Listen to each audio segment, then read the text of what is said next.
Robert, we'll start with this one from Karma. What questions should I ask myself to ascertain that the antagonist does not upstage the protagonist?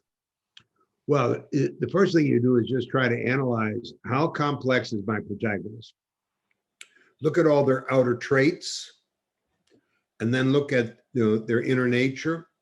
Do the traits contradict each other, as they very well could?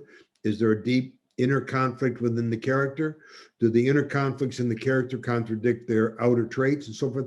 And so you look at the complexity of this character, and then you do the same with your antagonist. How complex is she or he? And complexity fascinates the audience. So if your antagonist is as complex or even more complex than your protagonist, very likely they'll become more interesting. And now you're in trouble, because now you've got people, an audience, not knowing where there's, where they're supposed to put their empathy, who they're supposed to root for. And a really complex antagonist risks that the audience starts rooting for the bad guy, as in Silence of the Lambs. Now, in Silence of the Lambs, it works. It's fine. And so it's not necessarily a bad thing, but that would be the first step. Is where does the empathy go?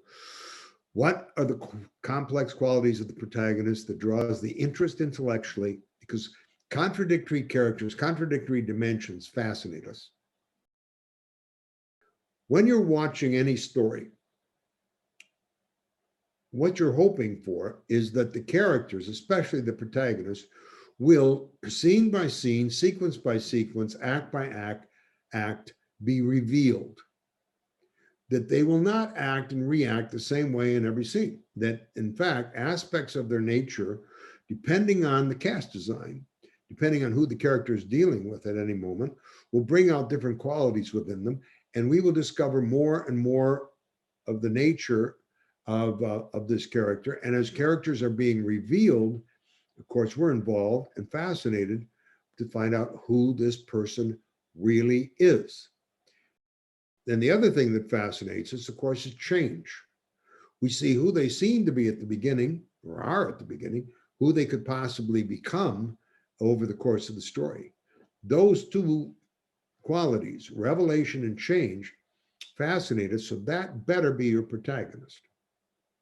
If the antagonist has got more aspects to them to be revealed, and the antagonist is actually undergoing change, that could imbalance it. And so that would be the test, as to whether or not your antagonist is going to steal the story.